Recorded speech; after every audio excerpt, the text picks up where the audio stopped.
paranormal investigator, I'm often asked, what happens to evil people when they die? Do they stay here? Do they get to go and become angels, guides, or do they take their consciousness with them? What happens?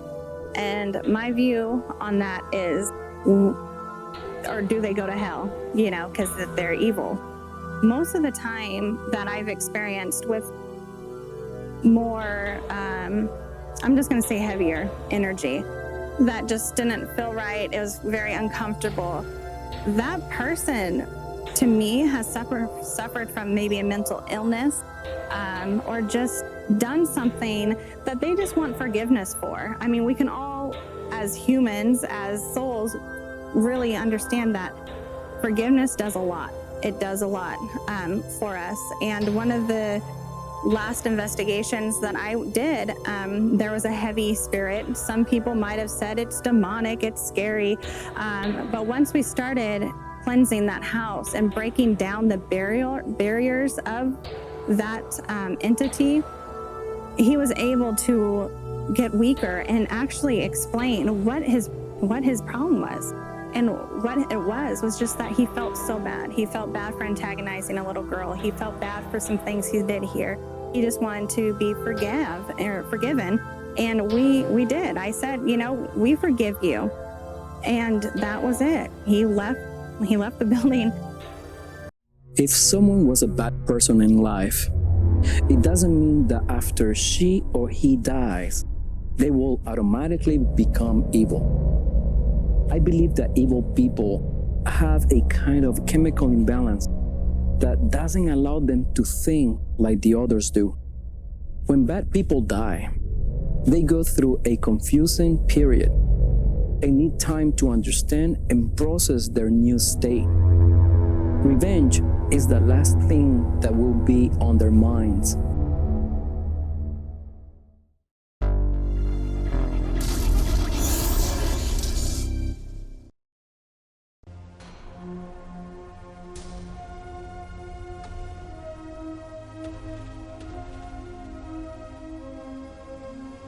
Okay, here we are at Sergeant Thomas Goodman's gravesite, and he is the lone survivor of the Centralia massacre during the Civil War. And he was actually on a train going on furlough with about 30 other Union soldiers when the train was stopped in Centralia by Bill Anderson. And he was what they would say a Confederate gone wild, because he was very angry at the time because his best friend, Cave Wyatt, had been captured by the Union. So he wanted to do something in retaliation. So he stopped the train and made the 30 Union soldiers get out. He had them take off their uniforms, so they were all standing there in their long johns. And he asked for any officer to step forward, and nobody did.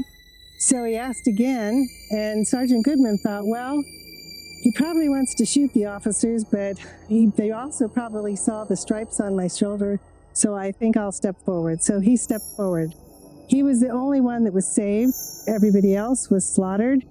They were not only slaughtered, they were parts of their bodies were put on the train track, and the train ran over them. It was a very bloody massacre. And ever since then, Bill Anderson was known as Bloody Bill Anderson. And the reason they saved Sergeant Thomas Goodman was because they wanted to trade him for his Bill Anderson's friend, Cave Wyatt.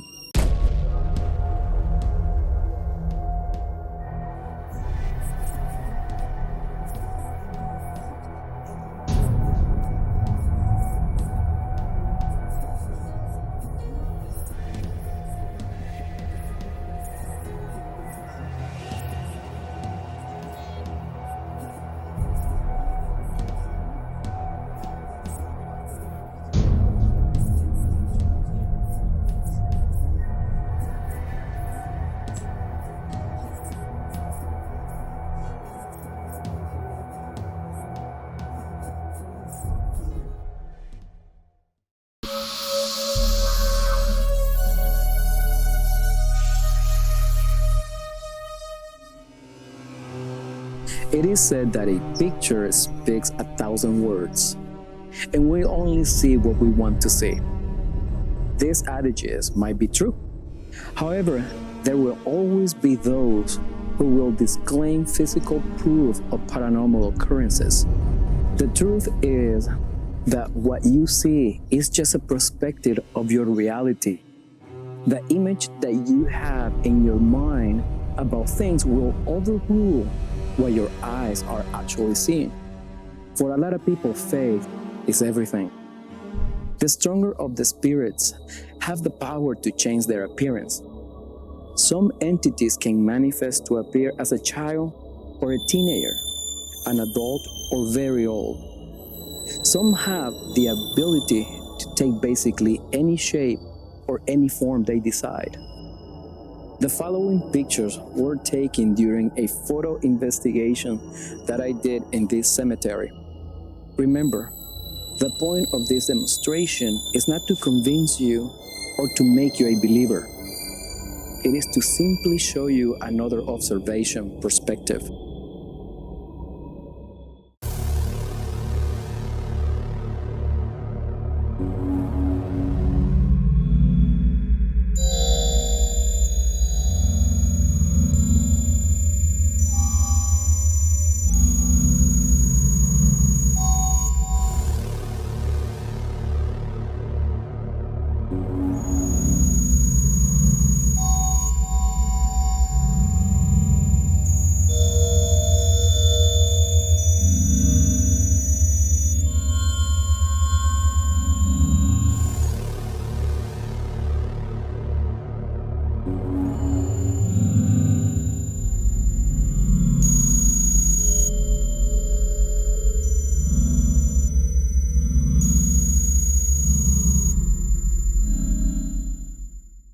When we decide to investigate a specific place, we are aware that we may not find anything of paranormal value. But that doesn't mean that the place doesn't have any paranormal activity. That's why we do multiple investigations. It took us many visits to the Santa Rosa Rural Cemetery to collect all the evidence that we are presenting in these 2 episodes. Supernatural energy changes constantly. Spirits are continuously moving about, making themselves known, hiding, or just watching quietly. These are but a few reasons why sometimes we are successful in collecting evidence and sometimes all we get is white noise.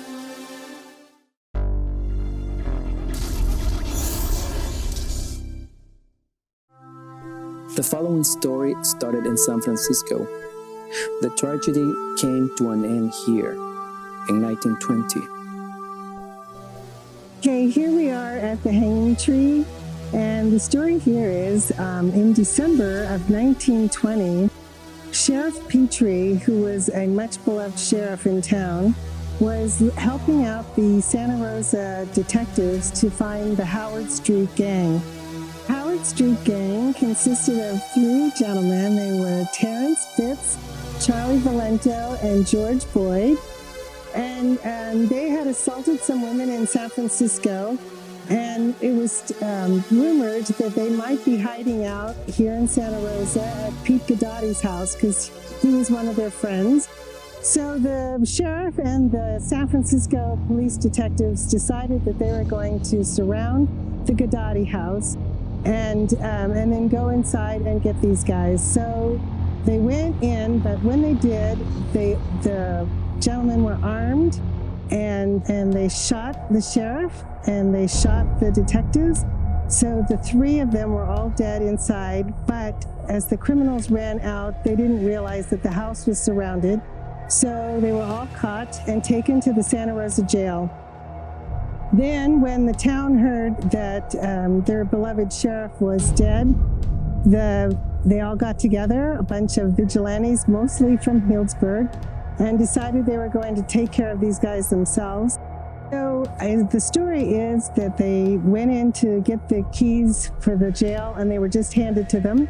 They got the 3 criminals out and brought them up to the cemetery here and decided to hang them from the hanging tree. It wasn't called the hanging tree at that time, of course, but they They hung them all up.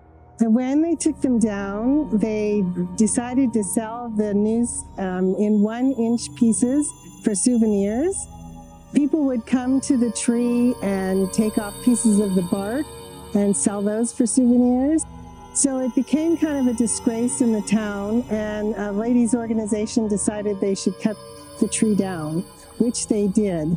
And this is the seedling from the hanging tree. We had some people out here with their paranormal equipment to check out the hanging tree because they thought this was the hanging tree. And they didn't get any reaction at all on their machines. But I told them that the actual hanging tree was across the way here. And when they moved over there, they got all kinds of reaction on their machines. Terrence Fitz and George Boyd are both buried here in this cemetery in unmarked graves.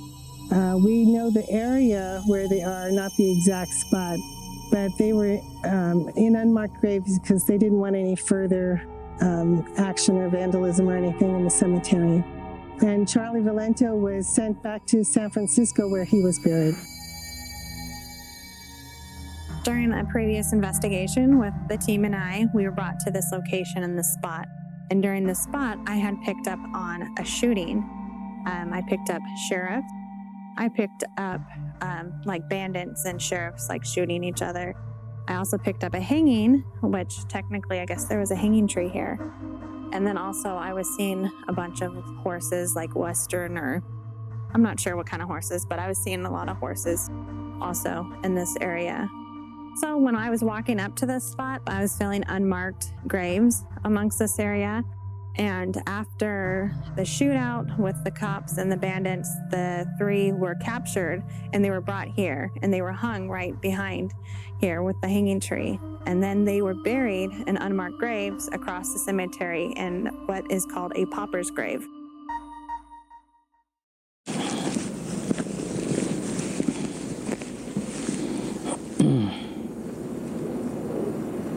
Look at the sun.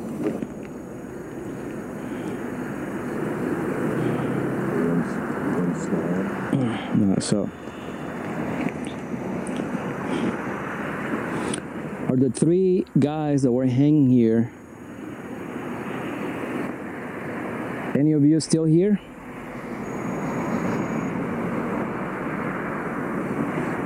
Are you still roaming this cemetery? Any of you still here?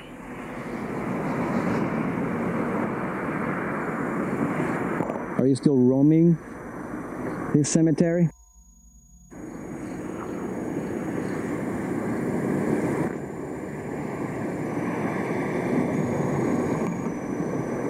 Have you talked to the sheriff that you killed?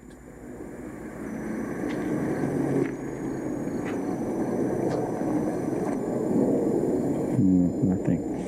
Those guys are not here. Oh, no. No.